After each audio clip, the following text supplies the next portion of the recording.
यह है शापित हवेली की अंतिम कहानी। आज सभी सवालों के जवाब मिलेंगे। एपिसोड 6 के अंत में लगा था कि सब कुछ खत्म हो गया है।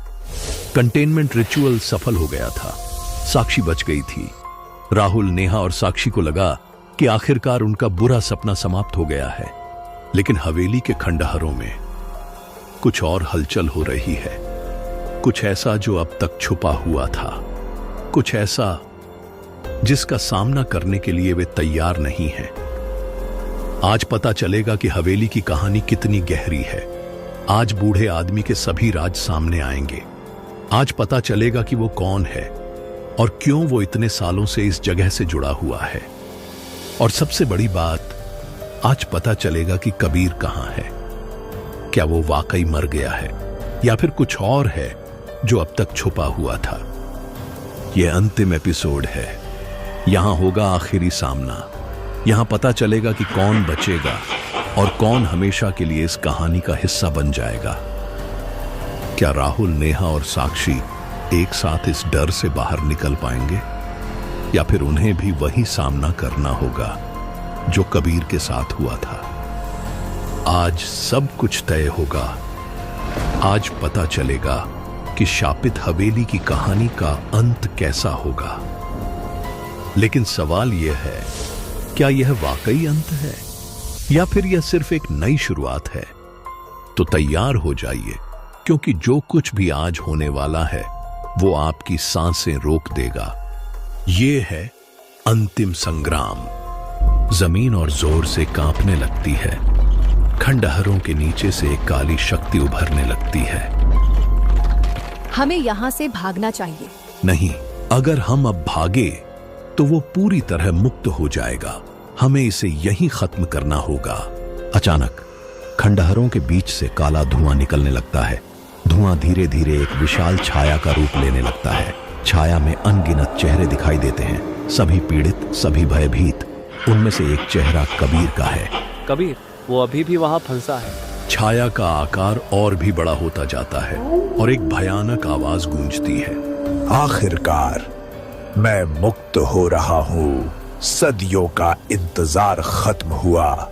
बूढ़ा आदमी अपने बैग से एक प्राचीन पुस्तक निकालते हुए, समय आ गया है कि मैं सच बताऊं। मैं कई साल पहले अपने दोस्तों के साथ इसी हवेली में आया था। मैं अकेला बच गया, लेकिन एक शाप के साथ। उसकी आंखों में दर्द साफ दिखाई देता है। मैंने दशकों से इस चक्र को तोड़ने की कोशिश की है। हर 10 साल में यह हवेली नए शिकारों को बुलाती है और मैं हर बार असफल होता हूं। छाया अब इतनी विशाल हो गई है कि पूरे खंडहर को ढक रही है। तुम सब मेरे हो, जैसे तुम्हारा दोस्त मेरा है।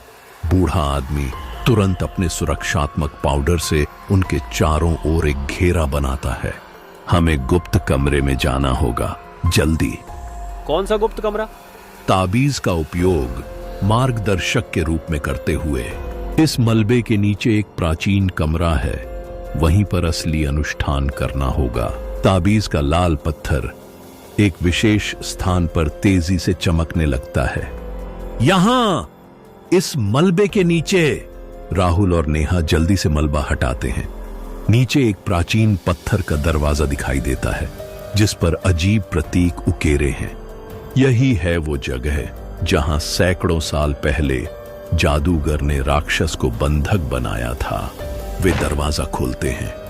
एक लंबी प्राचीन सीढ़ी नीचे जाती है। वे साक्षी को सहारा देकर अंदर ले जाते हैं। मुझे डर लग रहा है।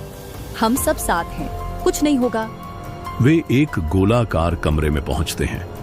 चारों ओर प्राचीन प्रतीक बने हैं। बीच में पत्थर की वेदी है। छत में एक छोटा छेद है जहां से चांदनी आ रही है। 50 साल पहले मैं और मेरे दोस्त इस कमरे में आए थे। हमने अनजाने में बंधन कमजोर कर दिया, जिससे राक्षस आंशिक रूप से मुक्त हुआ। वह वेदी पर ताबीज रखता है और प्राचीन पुस्तक खोलता है। सूरज की पहली किरण जब वेदी पर पड़ेगी, तभी अनुष्ठान पूरा होगा। हमें तब तक जीवित रहना होगा। अचानक कमरे में काला धुआं आने लगता है। छाया का रूप फिर बनता है, इस बार और भयानक। तुम मुझे रोक नहीं सकते, मैं हजारों वर्षों से यहां हूं। छाया पूरे कमरे को भर देती है। राहुल और नेहा डर से वेदी के पास सिकुड़ जाते हैं। हम क्या करें? अनुष्ठान जारी रखो, मैं इसे रोकूंगा। बूढ़ा आदमी अपनी बची सुरक्षात्मक पाउडर से घेरा बनाता है, लेकिन छाया बहुत शक्तिशाली है।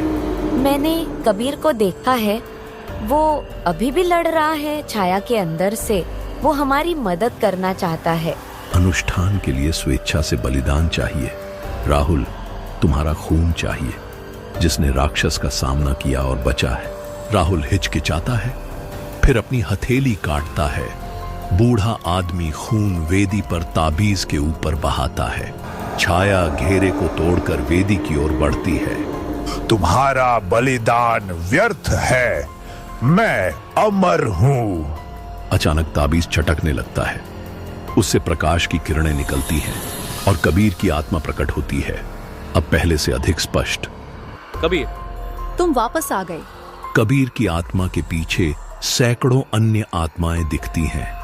हवेली के सभी पिछले पीड़ित, वे हमारी मदद कर रहे हैं। आत्माएं छाया को रोकने के लिए मानव ढाल बनाती हैं। कबीर सबसे आगे है। नहीं, तुम मेरे हो। आसमान में प्रकाश बढ़ता है, सूर्योदय करीब है। छत के छेद से उजाला आने लगता है। बस कुछ क्षण और। छाया आत्माओं को धकेलती है, लेकिन वे मिलकर उसे रोकते हैं। कबीर की आत्मा अपने दोस्तों को देखती है, आंखों में प्यार और करुणा। सूरज की पहली किरण वेदी पर पड़ती है। चमकीला प्रकाश कमरे को भर देता है। बूढ़ा आदमी मंत्र पढ़ते हुए, बंधन पूरा हो, आत्माएं मुक्त हों, राक्षस वापस बंधन में हो।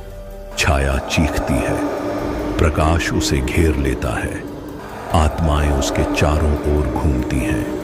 बूढ़ा आदमी अचानक उठकर प्रकाश की ओर बढ़ता है। अब मेरी बारी है, मेरा प्रायश्चित। वह छाया और प्रकाश के बीच खड़ा हो जाता है और तेज प्रकाश चमकता है। राहुल, नेहा और साक्षी आंखें बंद कर लेते हैं। जब आंखें खोलते हैं, कमरा शांत है, छाया गायब है, ताबीज टूटा है। बूढ़ा आदमी वेदी के पास शांति से लेटा है, मृत, चेहरे पर शांतिपूर्ण मुस्कान। कबीर की आत्मा अभी भी वहां है, धीरे धीरे फीकी पड़ रही। वह अपने दोस्तों को देखता है, मुस्कुराता है, फिर गायब हो जाता है। राहुल आंसू बहाते हुए, अलविदा कबीर। उसे शांति मिल गई। क्या सब खत्म हो गया? हाँ, अब सब खत्म हो गया। वे बूढ़े आदमी को हवेली के पास दफनाते हैं। एक आखिरी नजर डालकर चले जाते हैं, ये मानकर कि बुरा सपना खत्म हो गया। 1 महीने बाद वही कैफे जहां से सब शुरू हुआ था। राहुल, नेहा और साक्षी बैठे हैं। टेबल पर कबीर की तस्वीर है, कॉफी कप उठाते हुए। कबीर के लिए, जिसने हमें बचाने के लिए सब कुछ दिया। कबीरा के लिए वे कब टकराते हैं, सामान्य बातचीत होती है। वे आगे बढ़ने की कोशिश कर रहे हैं। कभी कभी लगता है जैसे कबीर अभी भी हमारे साथ है। मुझे भी सपने में दिखता है। जैसे बात करते हैं, खिड़की में उनके प्रतिबिंब असंगत दिखते हैं, जैसे अपने आप हिल रहे हों। लाइट्स हल्की फ्लिकर करती हैं। राहुल को बच्चे की हंसी सुनाई देती है, लेकिन कैफे में कोई बच्चा नहीं। क्या हुआ राहुल? कुछ नहीं, बस थका हुआ हूँ। उसी रात अलग अलग घटनाएं। राहुल की कार में रेडियो अपने आप चालू होता है। रियर व्यू मिरर में कबीर दिखता है, काली आंखों के साथ। कबीर पीछे मुड़ता है, कोई नहीं। मिरर में भी कुछ नहीं। नेहा के अपार्टमेंट में क्लोसेट से बच्चे की हंसी, फुसफुसाहट। हम अभी भी यहाँ हैं। बेडरूम का दरवाजा अपने आप बंद होता है। साक्षी के घर में बाथरूम में देखती है कि कलाई पर अजीब निशान बन रहा है, वही जो ताबीज पर था।